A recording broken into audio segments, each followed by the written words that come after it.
Kebijakan pemerintah yang tengah mengkaji kenaikan tarif ojek online sebesar 8 hingga 15% sekaligus rencana merevisi potongan aplikasi menjadi 10% kembali menempatkan isu transportasi daring di pusat perhatian publik. Langkah ini muncul di tengah situasi ekonomi yang masih bergejolak dengan daya beli masyarakat yang belum sepenuhnya pulih. Di satu sisi, kebijakan ini dipandang sebagai bentuk perlindungan terhadap pengemudi yang kerap merasa terjepit di antara biaya operasional tinggi dan potongan platform yang signifikan. Namun di sisi lain, kenaikan tarif berpotensi menambah beban penumpang yang selama ini menjadikan ojek online sebagai solusi transportasi murah dan praktis. Dari perspektif pengemudi, usulan ini tentu memberikan secercah harapan. Selama bertahun-tahun mereka mengeluhkan pendapatan yang tidak sebanding dengan jam kerja panjang dan risiko di jalan. Kenaikan tarif dan pengurangan potongan platform bisa berarti tambahan pendapatan yang signifikan. Meski begitu, kekhawatiran tetap ada, terutama jika kenaikan tarif justru mengurangi jumlah penumpang yang memilih menggunakan layanan ojek online. Artinya, potensi kenaikan penghasilan bisa terbentur realitas turunnya permintaan. Platform aplikasi juga berada dalam posisi dilematis. Potongan yang selama ini diberlakukan dianggap sebagai salah satu sumber utama pemasukan mereka. Tetapi tekanan publik dan pemerintah memaksa untuk melakukan penyesuaian. Jika potongan dikurangi, perusahaan aplikasi harus mencari model bisnis lain agar tetap berkelanjutan, seperti memperluas layanan non-transportasi atau meningkatkan efisiensi operasional. Hal ini bisa membuka ruang inovasi, tetapi juga menimbulkan risiko berkurangnya daya tarik investasi. Bagi masyarakat, terutama pengguna setia ojek online, isu ini menyentuh langsung pada urat nadi kebutuhan sehari-hari. Ojek online telah menjadi bagian tak terpisahkan dari mobilitas perkotaan, mulai dari perjalanan kerja, antar jemput anak sekolah, hingga pengiriman barang.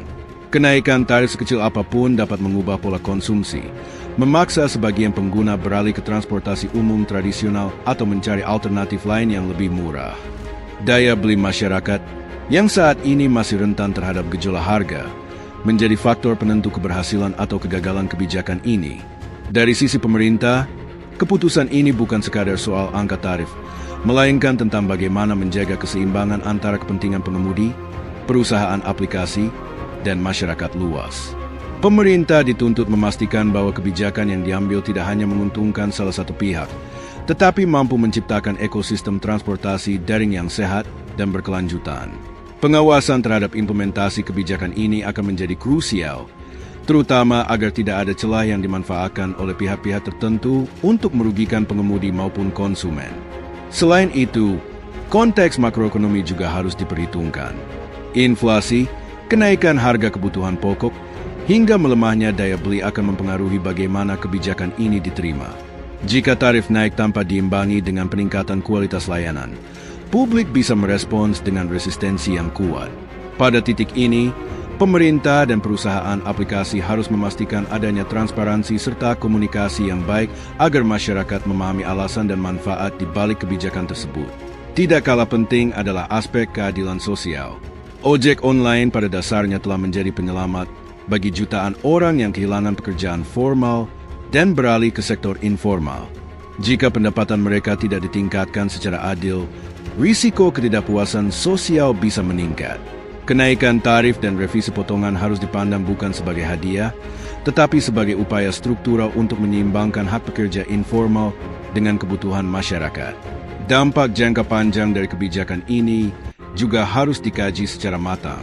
Apakah kenaikan tarif akan menciptakan transportasi daring yang lebih profesional, aman, dan berkelanjutan, atau justru melemahkan minat masyarakat sehingga layanan ini kehilangan relevansinya? Pengalaman dari negara lain menunjukkan bahwa kebijakan yang tidak mempertimbangkan daya beli konsumen seringkali berakhir dengan penurunan drastis permintaan dan memicu masalah baru. Kritik utama yang perlu diarahkan adalah soal transparansi data dan partisipasi publik.